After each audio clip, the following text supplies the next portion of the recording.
नमस्कार, मी Girish Chandane, water conditioner तंत्रज्ञान तज्ज्ञ. आणि आजचा व्हिडिओ पुन्हा आरो इंडस्ट्री आणि त्याची काळी बाजू हे मांडण्यासाठी आहे. कदाचित हा तिसरा किंवा चौथा व्हिडिओ असावा. व्हिडिओ थोडासा लांब असू शकतो, पण तुम्ही बघा की तुम्हाला लक्षात येईल की मी काय सांगतो ते. तर आपल्या घरामध्ये बरीच इन्स्ट्रुमेंट असतात. पहिले व्हिडिओकॉन कंपनी होती, गोदरेज होती, त्याच्यानंतर LG, सॅमसंग, केल्विनेटर, इलेक्ट्रोलस वगैरे बऱ्याच कंपन्या आहेत. आपल्याला एक प्रश्न नेहमी पडला असेल की जर आपल्या घरातील सगळी इन्स्ट्रुमेंट ही वर्षानुवर्ष चालतात, म्हणजे मी माझ्या खारघरच्या घराचं उदाहरण देतो. पाणी चांगलं असल्यामुळे आमची वॉशिंग मशीन गेली 15 वर्ष चालू आहे, सॅमसंगची सिंगल टब ऑटोमॅटिक. 15 वर्षापासून सिंगल डोअरचा फ्रीज सॅमसंगचा, तो पण चांगला चालू आहे, कुठल्याही प्रकारचा मेकॅनिक लागत नाही. पाणी चांगले असल्यामुळे बजाजचा वॉटर हीटर आहे, तो पण वर्षानुवर्ष चालतोय, त्याला काही प्रॉब्लेम नाहीये. त्याला तर जवळजवळ 18.5 वर्ष झाली. पण हे सगळं होत असताना एक गोष्ट तुमच्या लक्षात आली का, की तुमचा घरातला जो आरो फिल्टर आहे तो मात्र असा वर्षानुवर्ष चालत नाही. मग असं काय झालंय? त्याचं कारण असं झालंय की आरो इंडस्ट्री किंवा वॉटर फिल्टर इंडस्ट्री या लोकांनी एक असं चक्रव्यूह तयार करून ठेवलंय की वॉटर म्हटल्यानंतर फिल्टर आणि फिल्टर म्हटल्यानंतर तो आयुष्यभर चालणार असं होणारच नाही. तो मेंटेनन्स येतच राहणार, यावाच लागेल, आणि अशा बऱ्याच गोष्टी आहेत. तर आज तेच सांगण्याचा प्रयत्न करतोय की आरो फिल्टर जे असतात ना, तर ते जायला पाहिजेत वगैरे असं काही गरज नाहीये. आमच्याकडे अशी कित्येक उदाहरणं आहेत.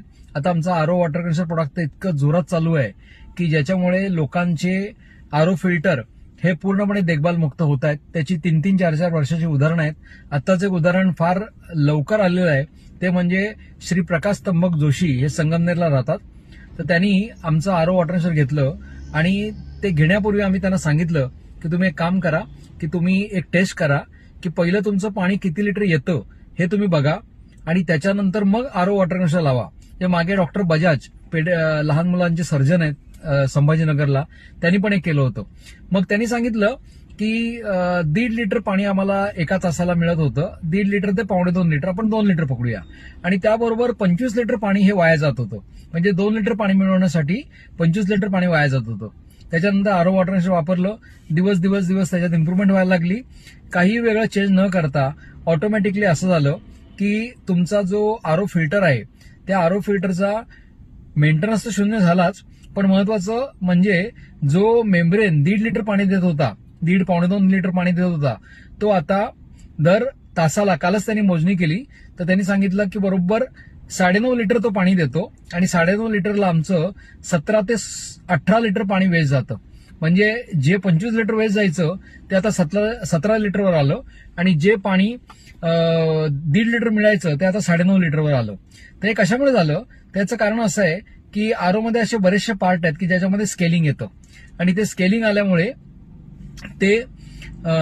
आल्यामुळे त्याच्यामध्ये मेंटेनन्स निघतो, देखभाल खर्च निघतो, आणि त्याच्यामुळे आपल्याला काय होतं की आपल्याला हा सगळा प्रश्न निर्माण होतो. पण एक लक्षात घ्या मित्रांनो, की हा प्रश्न जरी त्या आरो इंडस्ट्रीला माहिती असला, आमच्या माध्यमातून गेली 4 वर्ष त्यांना माहिती आहे, पण ती इंडस्ट्री याच्याकडे दखल देत नाही. त्याचं काय कारण आहे?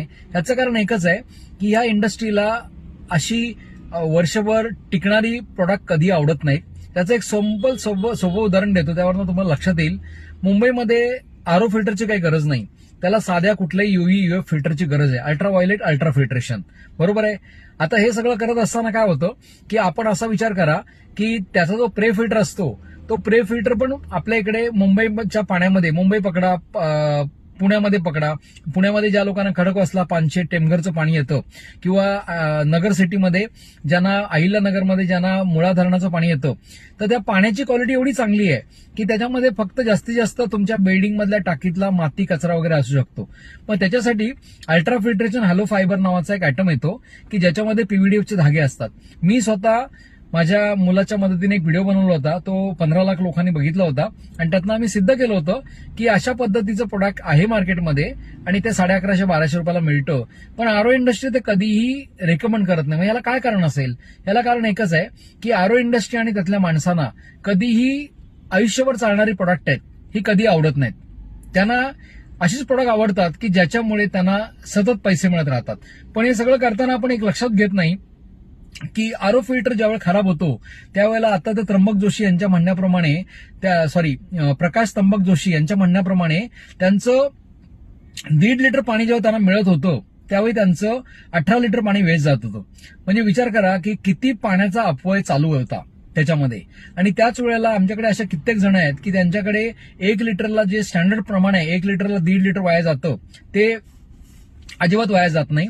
उलट आता तर आणखी एक वेगळ्या ठिकाणी एक गंमत झालेली आहे की एक आमचे आरो टेक्निशियन आहेत, त्यांचं नाव आहे सुहास मोहन काळे, त्यांचं नाव आहे देवीदास चव्हाण. त्यांनी काय केलं की त्यांचा जो 4 वर्षापासून आरो मेंटेनन्स फ्री आहे त्याचं वेस्ट वॉटर जे आहे ना ते त्यांनी बोरवेलमध्ये टाकलं. आणि बोरवेलमध्ये टाकल्यानंतर त्याला 6 महिने झाले, मध्ये चांगला पाऊस पडून गेला, त्यामुळे त्यांच्या बोरवेलमधले सगळे झरे हे पूर्णपणे चोकफ्री झालेले आहेत. आणि पावसाचं पाणी आल्यामुळे त्यांचा TDS 750 वरनं आता 530 वर आलेला आहे. आणि त्यांचा आरो आता जो 12 लिटरचा आरो आहे तो जवळजवळ 13-13.5 लिटर पाणी देतोय. तर अशा पद्धतीने खूप चांगल्या पद्धतीने आरो वाटण्याचं काम चालू आहे. पण हे इंडस्ट्री ऍक्सेप्ट करायला तयार नाही. मग याचं काय कारण असेल? त्याचं कारण एकच आहे, या इंडस्ट्रीला, या आरो इंडस्ट्रीला ही कुठल्याही प्रकारे चांगली चालणारी आणि सतत चालणारी प्रोडक्ट ही आवडत नाहीत. आणि त्याचं उदाहरण मी 2 दिलं. एक म्हणजे आमचा आरो वॉटर कंडिशनर ते कधी ऍक्सेप्ट करत नाही, त्याला ते बोगस म्हणतात. म्हणजे उदाहरणादाखल सांगायचं म्हटलं तर आता हे जे प्रकाश त्र्यंबक जोशी आहेत ना त्यांनी मुद्दाम त्या आरो टेक्निशियनला बोलवलं आणि त्याला सांगितलं की बघ असं असं आहे, तू जो मेमरीन बदली करायला सांगत होतास तो आम्ही आता बदली न करता पण तो पूर्णपणे रिकव्हर झालाय, ओपन झालाय. तर त्यांनी काय सांगावं, तो म्हणतो सर काय उपयोग नाही याचा, हे तुम्ही जे लावलंय ना, हे जे तुम्ही गॅजेट लावलंय, जे काय लावलंय ते सगळं बोगस आहे, ते 2-3 महिने चालेल, त्याच्यानंतर ते आपोआप बंद पडेल आणि तुम्हाला परत माझ्याकडे यावं लागलं. मग त्यांनी हसून तो नाद सोडला. पण विषय असा आहे की अशा पद्धतीने हे सगळं सांगितलं जातं आणि त्याच्यानंतर मग ते त्या पद्धतीने सांगितलं जातं आणि मग लोक काय म्हणतात की अहो नाही ते आमचा आरो टेक्निशियन ऐकत नाही. एक लक्षात घ्या, आरो टेक्निशियनला ही इंडस्ट्री, आरो टेक्निशियन आणि या सगळ्या लोकांना ही इंडस्ट्री कधीच आवडत नाही. आणि त्याच्यामुळे काय होतं की त्यांना हे नॉन रिकरिंग प्रोडक्ट जे असतात ते आवडत नाही. पण एक लक्षात घ्या मित्रांनो, आपली मदत आपल्याला करायची आहे. कारण आपण आरोचा मेंटेनन्स जरी 0 झाला हे जर मान्य केलं तरी त्यापेक्षा सर्वात महत्वाचं आम्ही जो पॉईंट आता सांगतोय की ते म्हणजे वाया जाणारं जे पाणी आहे ना, ते वाया जाणारं पाणी बऱ्याचशा लोकांना, मी जेवढ्या लोकांशी बोलतो त्यातल्या 50% लोकांना आरो आवडत नाही. कारण ते म्हणतात सर त्यामध्ये पाणी खूप वाया जातं आणि आम्हाला त्याबद्दल वाईट वाटतं. पण ऍक्च्युअलमध्ये 1 लिटरला 1.5 लिटर पाणी वाया जाणं हे त्या कामाचा भाग आहे आणि त्यामुळे चांगलं पाणी तुम्हाला मिळतं. आणि महत्वाचं आता वाया जाणारं पाणी हे पूर्णपणे बंद झालेलं आहे. तुम्ही वाया जाणारं पाणी तुमच्या बोरवेलमध्ये, विहिरीमध्ये सोडू शकता, त्यांनी कुठलाही तुम्हाला त्रास होणार नाही. आणि अगदीच जमलं नाही तर तुम्ही ते बाथरूममध्ये वापरा, वॉशिंग मशीनमध्ये वापरा किंवा झाडांना ते पाणी द्या. उलट तुमची झाडं चांगल्या पांढऱ्यामुळे वाढतील. अशा पद्धतीने हे सगळं आहे. तर ही आरो इंडस्ट्रीची थोडीशी बाजू मांडण्याचा एक प्रयत्न होता. अचानक सुचलं, अचानक तुम्हाला सांगितलं. अशाच पद्धतीने पुन्हा एकदा तुमच्या संपर्कामध्ये राहील. नमस्कार, मी गिरीश चंदने, खारघर, नवी मुंबई, वॉटर कंडिशनर तंत्रज्ञान तज्ञ आणि आरो वॉटर कंडिशनर आणि वॉशिंग मशीन वॉटर कंडिशनर बनवणारी आपली जगातील पहिली कंपनी आहे. धन्यवाद.